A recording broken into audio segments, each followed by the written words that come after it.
support of every program we do, and also the Miller-Nichols Charitable Foundation, which provided lunch for all of us today. So we're very grateful to Miller-Nichols. Our speaker today, David Nichols, is a very good friend of the Eisenhower Library.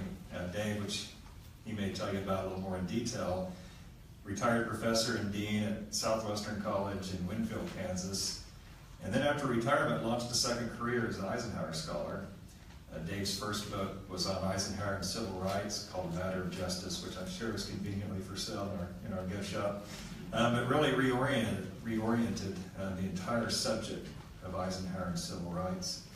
He followed that up with a book about Eisenhower in the critical year of 1956, when he was faced with critical illness, a re-election campaign, and also the threat of World War III. And now he's back with another highly acclaimed book about Joseph McCarthy. Before we get started, I'd also like to point out some visitors today that we're proud to see. Dan Holt, our former director of the library, Jim Larzoff, retired archivist, and also David Haight. They were all instrumental, I think, in getting Dave on this Eisenhower path a few years ago. So please welcome David Nichols.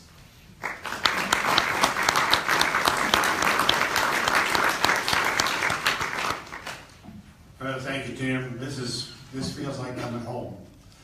This place has been my second home for a lot of years, and the Holts and David Haight and Jim, who helped me so much in so many ways, and I'm deeply indebted to them yet today. So, you know, my bad joke is I didn't find out what I was good at until I got in my 60s.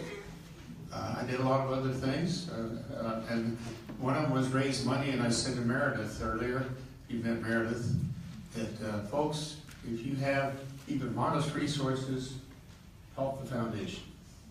Put them in your estate. Put it in for 10% or something. You know, it's just really important that they raise the money to renovate this wonderful place. Enough of that.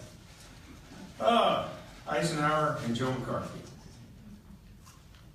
On March 27th, 1953, Dwight Eisenhower won a big victory over Senator Joseph McCarthy. Ike's nominee for ambassador to the Soviet Union, Charles Bolin, was confirmed by the Senate 74-13 in the face of McCarthy's fierce opposition. Eisenhower grumbled to his aides that the only thing McCarthy wanted, quote, was headlines. And he did not care how he got them. McCarthy has the bug to run for the presidency in 1956, Ike said. And Ike slapped his knee and said the only reason I would consider running again would be to run against him.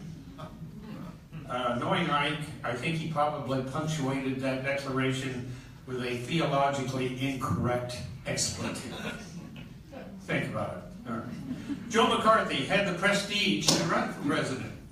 Numerous journalists believed that was his intent. McCarthy's popularity grew as he conducted hearings that accused mostly innocent citizens and government employees of communist connections.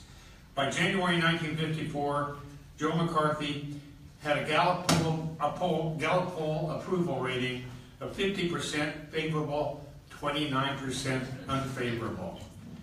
Now, flash forward to December 2nd, 1954. On that date, the United States Senate formally censured Joe McCarthy by a vote of 67-22. And after censure, when McCarthy stood up to speak on the Senate floor, the chamber would empty. When the senator sat down with other senators in the Senate dining room, his colleagues would make lame excuses and leave. The bands of reporters who had once hung on every word were gone. In late 1955, Army Counsel John G. Adams visited McCarthy at his home. They sat down, and Joe poured 6 ounces of gin. He looked awful, Adams said. He had lost about 40 pounds.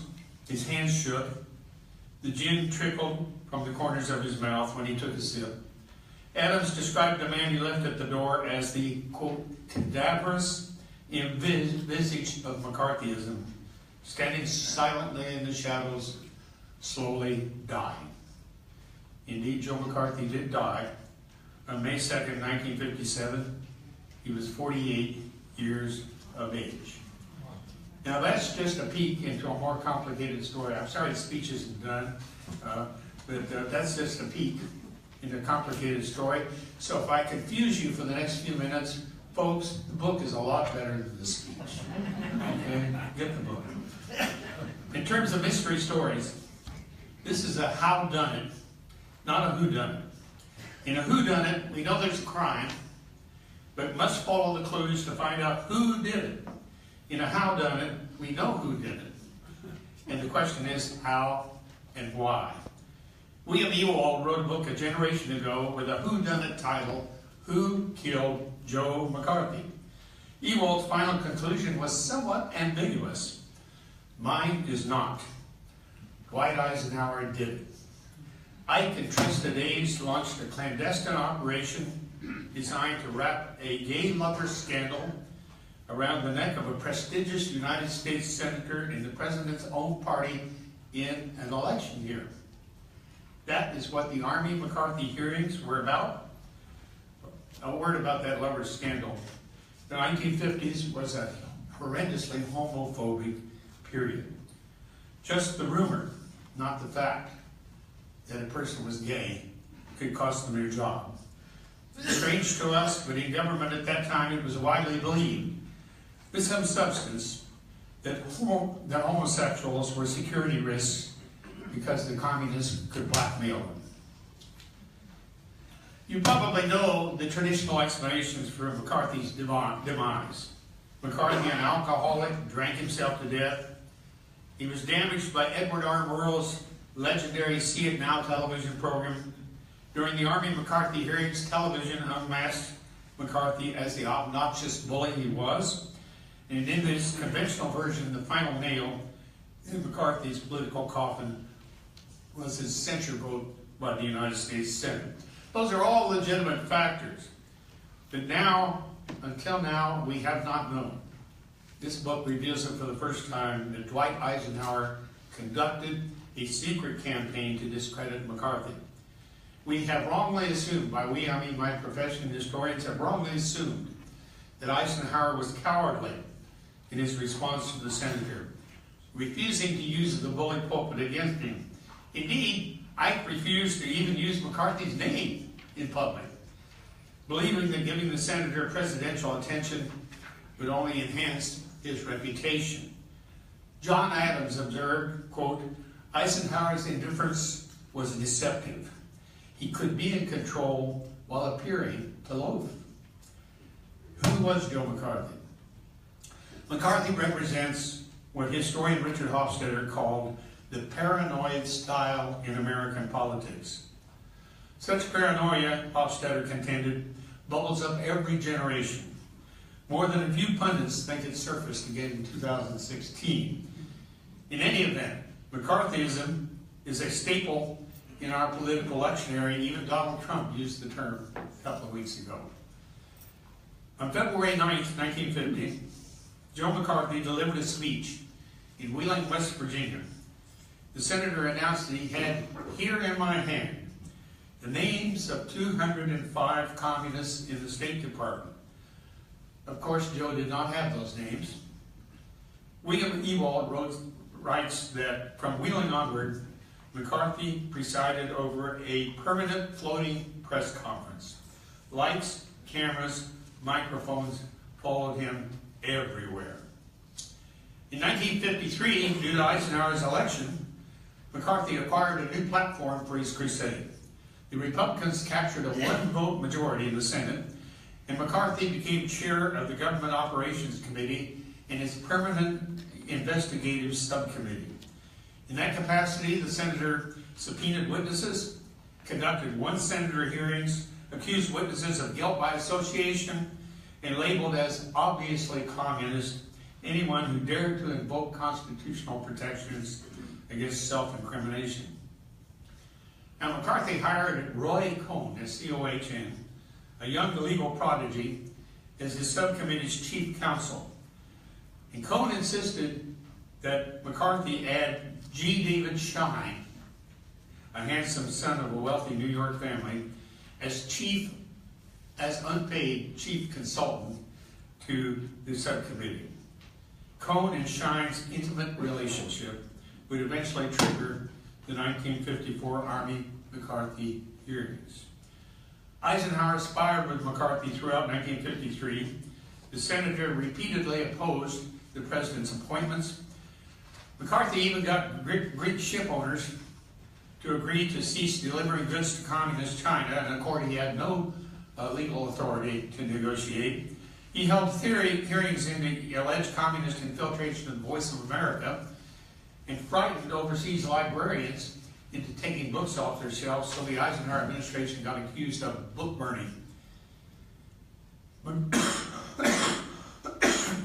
McCarthy sent Roy Cohn and David Schein on an investigative junket through Europe, a junket that scandalized American allies. But the truth is, Dwight Eisenhower hated censorship. And on June 14th, 1953, he spoke at commencement at Dartmouth College. Without mentioning McCarthy's name, as always, Ike urged, quote, "Don't join the book burners. Don't think you are going to conceal faults by concealing evidence that they never existed. Don't be afraid to go to your library and read every book, as long as that document does not offend our own ideas of decency. How will we defeat communism?" This is still Eisenhower talking. "How will we defeat communism unless we know what it is and what it teaches? Then why does it have such an appeal for men, and why are so many people swearing allegiance to it?"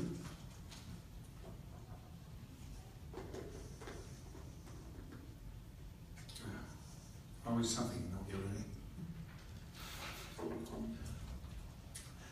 Dwight Eisenhower loathed Joe McCarthy. Still, he refused to, quote, "get down in the gutter" with the senator. The President of the United States, he said, cannot afford to name names. He wrote a friend, "Nothing would probably please McCarthy more than to get the publicity that would be generated by public repudiation by the President." During 1953, Eisenhower had other pressing priorities. The nation was still at war in Korea, which ended in July. The American people were still recovering to some extent from the traumas of Depression and World War II. The Cold War with the Soviet Union created a climate of fear that was the lifeblood of McCarthyism, especially the fear of subversion.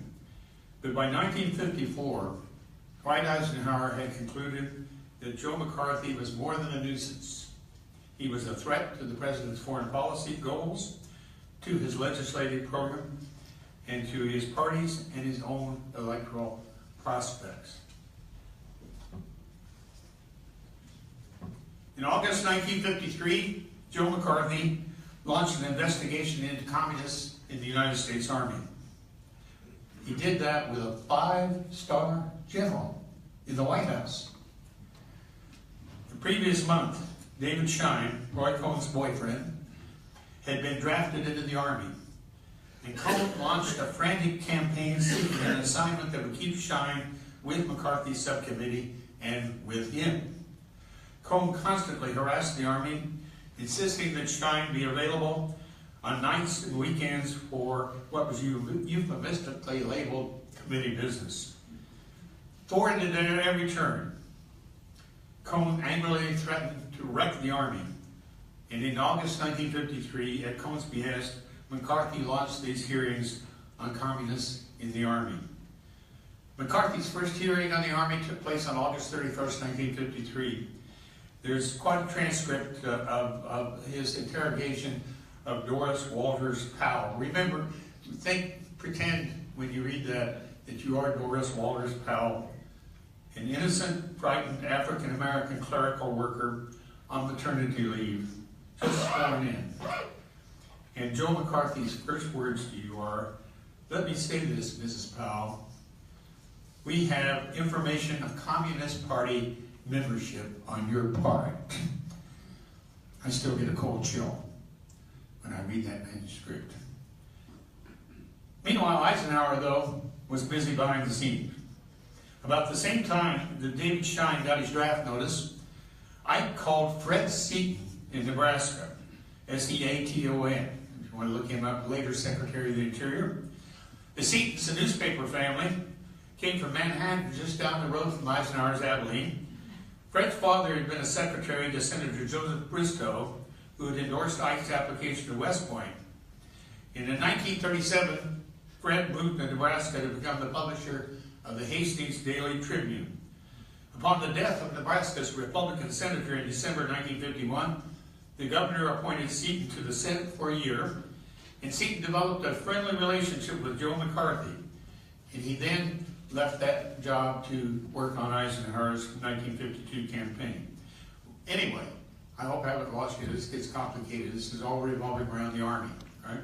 In July 1953, Ike asked Fred Seaton to take a redesigned assistant secretary position in the Defense Department, in the Pentagon, and to serve as the Pentagon's key liaison with the press and Congress.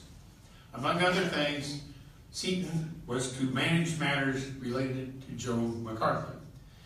And Ike told Charles Wilson, the Secretary of Defense, that he had always looked at Seaton as, quote, a reserve division, ready to go into action. Seaton is one of the heroes of this story, just the most fascinating guy. McCarthy's hearings into alleged communist diversion in the Army continued for months. And Eisenhower wrote in his memoirs that by January 1954, Joe McCarthy was, quote, riding hot. Then came the turning point. On January 21st, Ike's top aides gathered in the Attorney General's office. During that meeting, Army Counsel John Adams provided the details of McCarthy's and Cohn's repeated attempts to secure special privileges for David Stein. Ike's Chief of Staff, Sherman Adams, ordered John Adams to prepare a report. And Adams sent the White House a stack of documents, and later the White House returned those documents to Fred Seaton at the Pentagon with Ike's secret orders to edit them into a report for publication. In other words, get clear, the White House is behind this all the way, okay? Later on, though, they pretend they are not. Meanwhile, McCarthy continued hearings on the Army. He harassed Irving Perez, a dentist drafted in the Army during the Korean War, who had invoked his constitutional rights rather than answer whether he had ever been a communist. McCarthy branded Perez a communist, of course, and subpoenaed Perez's commanding general, Ralph W. Zwicker, for testimony. Now, Ralph Zwicker was one of Ike's boys, a hero of the war in Europe. And on February 18, 1954, Joe McCarthy confronted General Zwicker in a savage performance. Again and again, McCarthy pressed Zwicker for details about how Irving Perez got promoted and honorably discharged. Repeatedly, Zwicker responded that he was not at liberty to respond because of a presidential executive order. Finally, McCarthy delivered the ultimate insult to this war hero. He charged that Ralph Zwicker was, quote, not fit to wear the uniform of the United States Army. Ike was on vacation in California at the time. He was incensed when he heard about the attack on Zwicker, but as usual, he said nothing to the press. When he returned to Washington, they didn't tweet in those days. I suspect Ike would not have anyway, but he was judicious about that. But as usual, when he returned to Washington, though, it gets complicated because he returned to Washington on February 24th. Ike did not know that Army Secretary Robert Stevens that very day had naively agreed to a secret luncheon with Joe McCarthy and other Republicans on his subcommittee. Stevens' intent was to confront McCarthy about how he treated Zwicker and get him to respect other Army personnel. Instead, the group talked Stevens into signing an agreement that the newspapers quickly labeled a surrender. When Stevens arrived back at the Pentagon that afternoon, Fred Seaton bluntly told him, "Bob, you've been had." The next morning, the New York Times ran a devastating front page photograph of McCarthy whispering in Stevens' ear. The newspapers also settled on another false conclusion. Okay, excuse me. I'm just kind of shuffling these papers, I won't get them on this. The newspapers settled on another false conclusion. That because I came back to Washington on the same day as Stevens' infamous chicken lunch with McCarthy, the president must have ordered him to surrender. Not true. Press Secretary James Haggerty described Ike as, quote, very mad and getting fed up. That states it mildly. Dwight Eisenhower was having a full-blown presidential temper tantrum. This was, and this temper tantrum would be filled with lots of profanity, I assure you. It's interesting in the record, as the archivist I mentioned know, is that they would never put profanity in the notes. Never. But it was there, but again, with Ike, never in public. Never in public. Anyway, he was having a tantrum, and this was the president thundered about his army. Quote, this guy, McCarthy, is going to get into trouble over this. He thundered, I'm not going to take this one lying down. Ike raged, my friends tell me that it won't be long in this army stuff before McCarthy starts using my name instead of Stevens. He's ambitious. He wants to be president. He's the last guy in the world who will ever get there if I have anything to say. Eisenhower ordered Stevens to the White House. The team led by Richard Nixon drafted a statement for Stevens to issue repudiating the chicken lunch agreement. He himself edited that statement for 30 minutes. Ike was a fine writer and editor himself. And Haggerty noted the president made it stronger. Stevens read the statement to the press, and it was filled with the general's terse military language. I shall never accede to the abuse of Army personnel under any circumstances, including committee hearings, Stevens declared. I shall never accede to them being browbeaten or humiliated. When Stevens finished, Jim Haggerty rose and said, on behalf of the president, he has seen the statement, he approves and endorses it 100%. From that moment on, the fat was in the fire. Fred Seaton and other key Pentagon people intensified their work rewriting John Adams' report on McCarthy, Cohn, and Schein. In early March 1954, the Eisenhower team covertly exploited two important events. On March 9th, both of them on March 9th, 1954, Republican Senator Ralph Flanders of Vermont attacked Joe McCarthy in a speech on the Senate floor.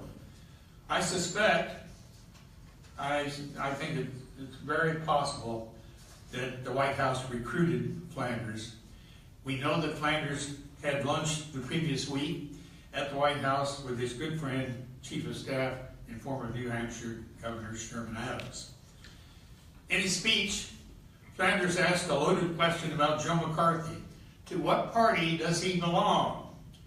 One must conclude, the Vermont senator intoned, that his is a one-man party and its name is McCarthyism.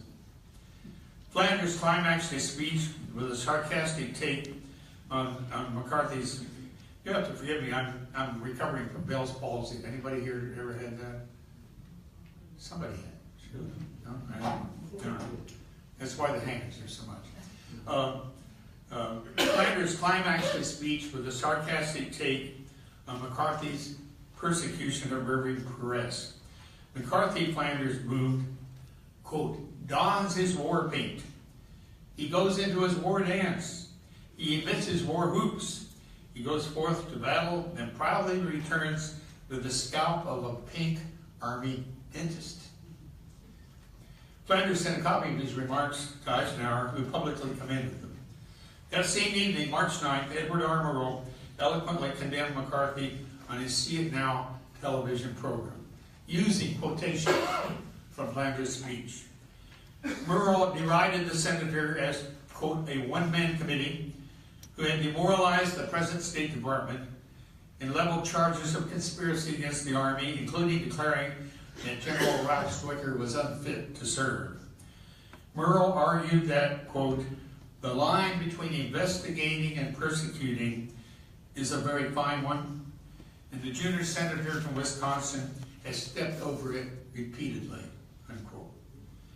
Murrell closed with devastating eloquence. We will not walk in fear one of another. We will not be driven by fear into an age of unreason. It was no time, Murrell concluded, for people who opposed Senator McCarthy's methods to keep silent. We cannot, he declared, defend freedom abroad by deserting it at home. Those words, to me, still reverberate in 2017. 2 days later, on March 11th, Fred Seaton released the 34-page Shine report.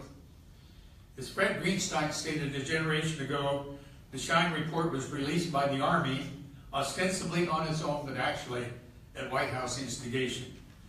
Eisenhower, even in his memoirs, never acknowledged his role, writing that the Army, not the White House, moved over to the attack. Jim Haggerty read that report, and Jim read it then, the president did too.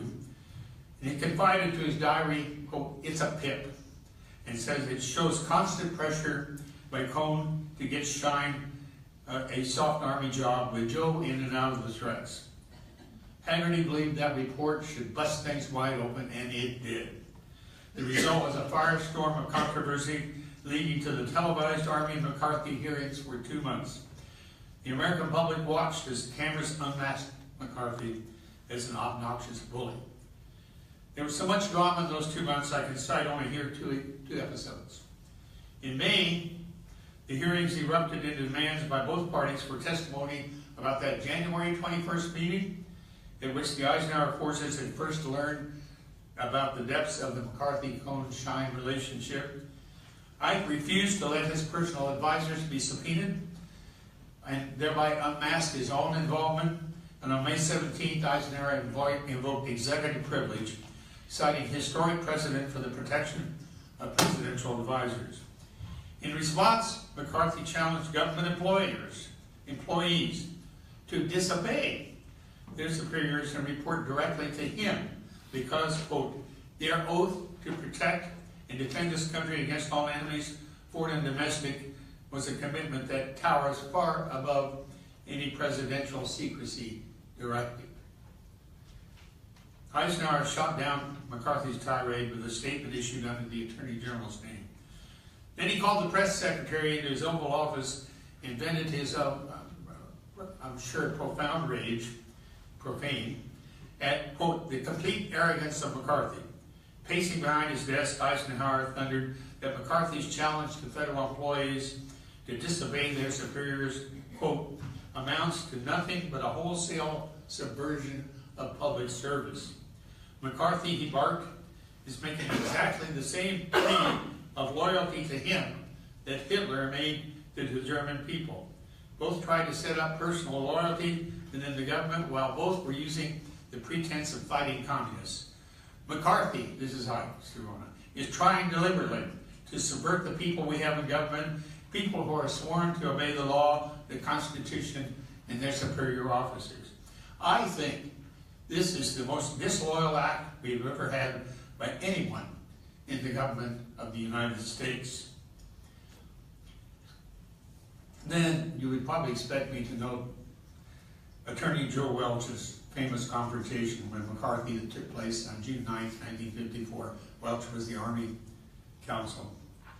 McCarthy charged in that session that Welch had in his law firm a young man named Fred Fisher who had once been associated with an allegedly communist organization.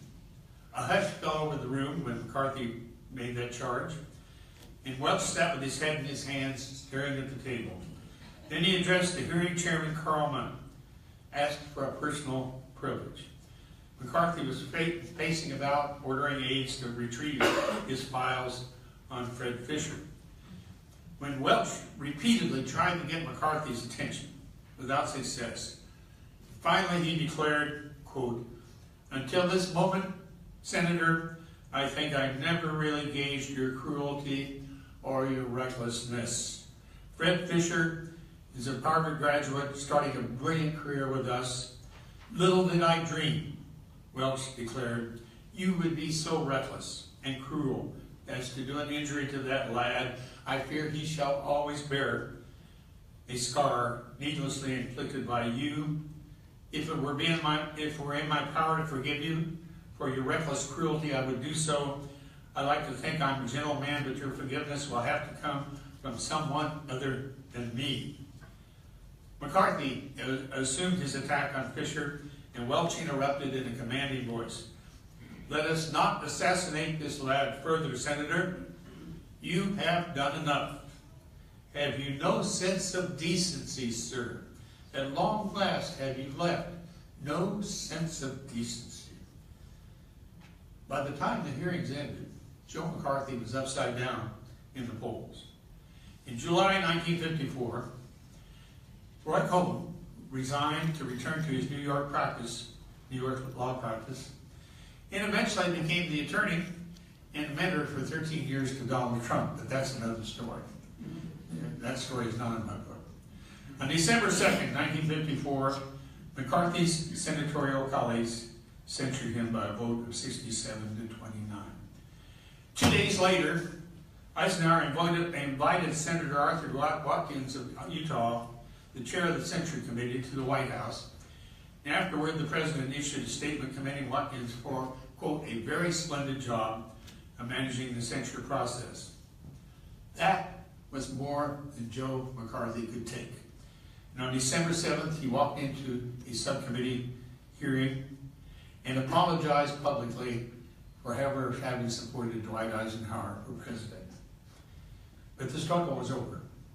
In a June 1955 meeting with legislative leaders, Eisenhower repeated a joke that was making the rounds in Washington. It's no longer McCarthyism, the president said. It's McCarthyism. Eisenhower finally emerged from his self-imposed public silence in an article, and I'm indebted to Tim Rees for this article written for the Reader's Digest just prior to his death. I used a pencil to pencil out, edit out most of the worst things he said about McCarthy. It was pretty harsh initially. Still, he could not resist a hint in the final version of the article. Quote, what a lot of people, even today, don't know is that behind the scenes, I was doing all I could to assist those who were wrongly accused. In many cases, my efforts were effective. I recall that when the struggle with McCarthy was over, a former aide and critic of his approach said to him, by gosh, Mr. President, you were right about McCarthy. And a smiling Eisenhower responded, sometimes I am. Dwight D. Eisenhower died on March 28, 1969. His article, We Must Avoid the Perils of Extremism, was published the following month. For all his editing, Dwight Eisenhower had finally publicly denounced Joe McCarthy. Thank you.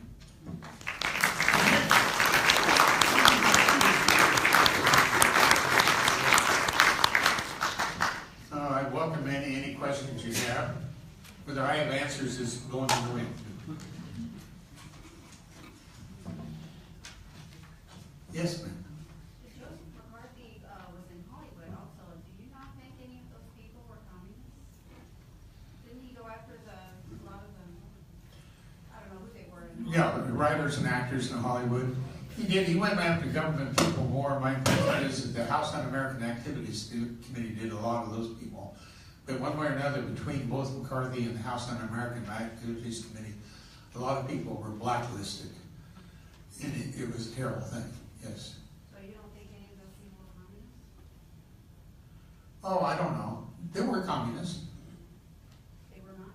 I mean, there were, the thing we have to say is there were spies in the government. Sure, there were. There's no evidence that Joe McCarthy ever caught one.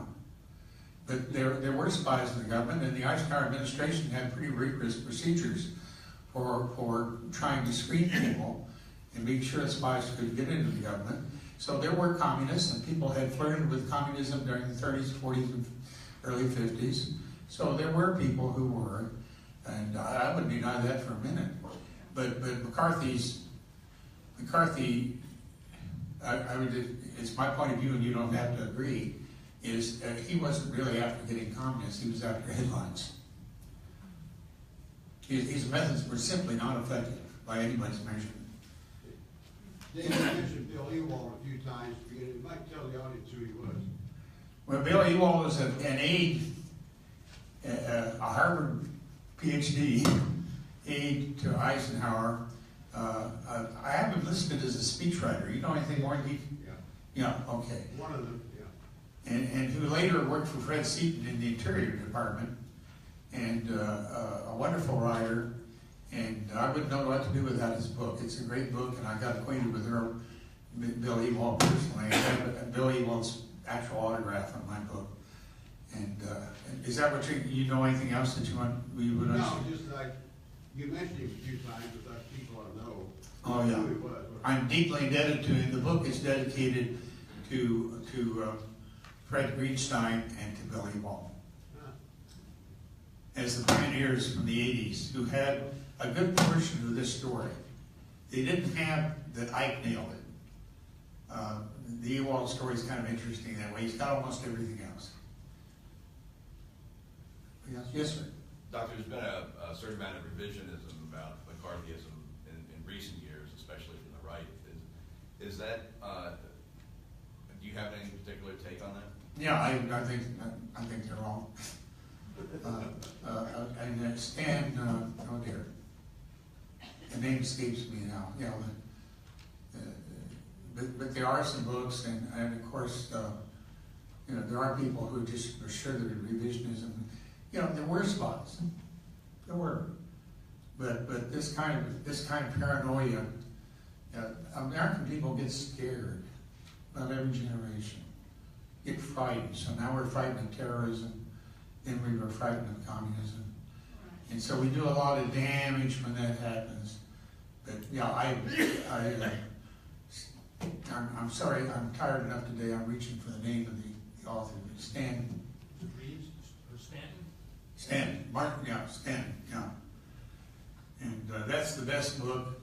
And he makes a case, and he makes the case that there are communists. No, there are spies, there are subversives. But boy, they damaged a lot of innocent folks. And Joe McCarthy didn't go after the higher up people. It's like Doris Ward Powell. He'd go after low-level clerical people. He didn't have the nerve to go after somebody high up. But you don't need to agree. What else? No such thing as a dumb question. There may be dumb answers, but not dumb. What are you going to work on next? I have no idea. What is your procedure in writing a book? How do you start? Where do you get the ideas, and how do you proceed through writing? Well, I'm a document guy, so I like to boast that there's not a phrase in my books that's not the result of something I found in a document or in compelling circumstantial evidence. I don't invent things. I'm not a journalist. I'm not a pundit. If it's not in the documents, I don't do it. And you may, you know, I may sound opinionated as all get out, but I assure you, if you read the book and look at it, everything that's in it is thoroughly documented. In the McCarthy story, we're so blessed that because Fred Seaton, on Ike's orders, I didn't mention this to you, but it's quite a bit in the book about it. Ike's orders during the Army McCarthy hearings, he ordered Fred Seaton to collect all the McCarthy documents they could find. All the phone transcripts, letters, memos, everything. He collected thousands of them. Collected all these documents, took them with him when he went to the Interior Department, locked them in a locked file. Bill Ewald told me that Steve used to look at that file and said, "I'll never open it until you know who tells me to." Then he took those documents home with him to Nebraska. And they finally came back to the Eisenhower Library after Seaton died. But your first question, I don't know what the next, if there is a next one. I'm not getting any younger. Anybody else? How Yes, long ma'am. from the beginning to the end of the book? How long does it take you to write a book, research? This has taken 6 years. 6 years. And the book is for sale at the gift shop, and after the questions are done, David is willing to sign them for you. And I'm glad to answer any other personal questions you have. And ma'am, go ahead. What part did the Shine connection have in bringing him down, or did that play a part in bringing him? Well, the Army McCarthy hearings, it's amazing, the books don't talk about this, are about the privileges that Roy Cohn, backed up by Joe McCarthy, sought for G. David Shine. Because I'm satisfied they were lovers. Now, you'll get confused about this. You read some of the others and other books, and David Shine married a Miss Universe candidate 2 years later and had 6 children. Does that mean he wasn't gay? If you know anything about that period, not necessarily. And of course, the LGBT thing has that B word in, okay? But nevertheless, either they were lovers, and there's some evidence in the book that's fairly concrete, that even if they weren't lovers, at minimum, Roy Cohn was infatuated. And Roy Cohn, we all know, was gay. He died of AIDS in 1986. That's not a secret, although he never admitted it. But listen, being gay is not a sin to me. I hope you didn't misunderstand. I was reflecting a homophobic period where it was just awful. I'm thankful that we've gotten beyond that to a large extent. Was there any follow-up you had, ma'am? Did I clarify that for you? So all three guys were lovers, or? No, there were rumors about McCarthy being gay. I talked to one journalist who back in the 50s said they believed, because one of the questions is, why didn't Joe McCarthy fire Roy Cohn, get rid of this problem? And this journalist said to me, well, we believe that Joe McCarthy was gay, we believed he was, but they wouldn't let us write about it. I don't think that's pinned down. I'm not sure it's the case. There have been some authors who have proven otherwise, I think. But the Shine-Cohn relationship, you have to read the book to see how much he tried to get him off. They were just thick as they could be. He'd get him off on nights and weekends. And instead of working in the office that they provided for Shine, they'd go off to the nearby hotel. I mean, this is the reluctance to deal with homosexuality by authors has been understandable. It's controversial. When I venture into it, I'll probably get in trouble. But you know, the facts are the facts. And people do fall in love, and people have all kinds of heterosexual people attached to committees. You know, it's legendary in Washington. But it's not that they were wrong to have a relationship. To me, it's that they tried to get him all kinds of special privileges and treat him as a soldier. I think behind the scenes, I can't prove it. I think I shot down most of those appeals for a special commission. Sooner or later, when he made the request, it went through the White House. Have I answered your question? No. The Army McCarthy hearings were about those privileges. Yes? Did you say McCarthy died when he was 48? Yes. Do you know where he died from?